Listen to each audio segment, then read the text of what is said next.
بسم اللہ الرحمن الرحیم۔ حدیث نبی صلی اللہ علیہ وآلہ وسلم ہے کہ ننگے ہو کر دعا مانگنا کیسا ہے۔ رسول اللہ صلی اللہ علیہ وآلہ وسلم نے بارش کے لیے یہ دعا کی، اللہم اسقنا، اے اللہ ہمیں پانی دیجیے۔ تو ابو لبابہ رضی اللہ تعالیٰ عنہ نے کہا، یا رسول اللہ صلی اللہ علیہ وآلہ وسلم، کھجوریں خشک کرنے کی جگہوں میں رکھی ہوئی ہیں۔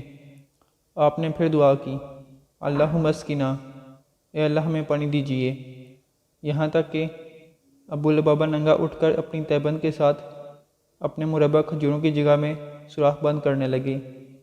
اس وقت آسمان میں بادل بالکل نہیں تھا، بارش ہونے لگی۔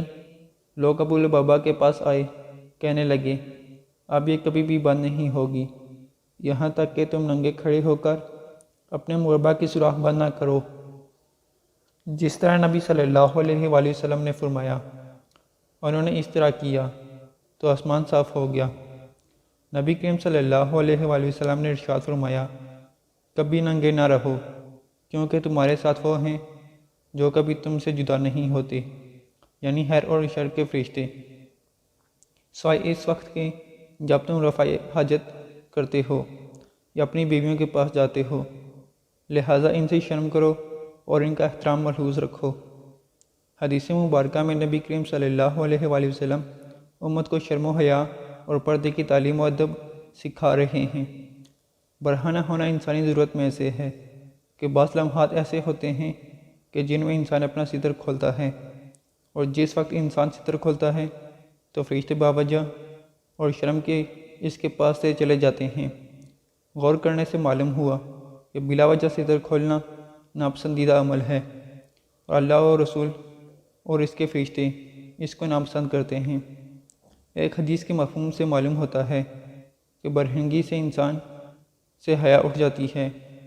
نبی کریم صلی اللہ علیہ وآلہ وسلم نے ارشاد فرمایا کہ جب تو شرم نہ کرے تو جو چاہے کر، مطلب یہ ہے کہ جس آدمی میں شرم و حیا نہ ہو، برائی اور فحاشی و ریانی کے کام کرنا اس کے لیے مسئلہ نہیں ہوتے۔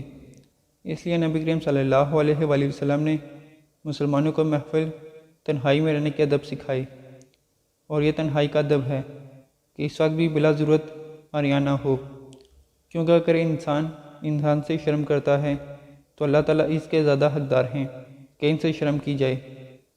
ایک اور ارشاد نبی صلی اللہ علیہ وآلہ وسلم ہے، بہتر شخص وہ ہے جس کے تنہائی اور جلوت کی شرم ایک جیسی ہو، لہٰذا جس طرح جلوت میں شرم و حیا کا پاس رکھتے ہیں، خلوت میں بھی اس طرح رکھا جائے۔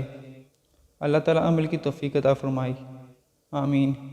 حضرت عبد الرحمن بن ابی سعید رضی اللہ تعالیٰ عنہ سے روایت ہے کہ نبی کریم صلی اللہ علیہ وآلہ وسلم نے ارشاد فرمایا کہ کوئی مرد کسی مرد کی شرمگاہ نہ دیکھے، اور نہ ہی کوئی عورت کسی عورت کی شرمگاہ کو دیکھے، اور نہ ہی کوئی مرد کسی مرد کے ساتھ ایک کپڑے میں لیٹ کر سوئے، کیونکہ اس صورت میں حرام کاری اور بدکاری کا اندیشہ زیادہ ہوتا ہے کہ ایک دوسرے کے جسم کے ساتھ لپٹے ہوئے ہوں تو شیطانی حالات تحرک ہوتے ہیں اور شہوت برگیختہ ہوتی ہے۔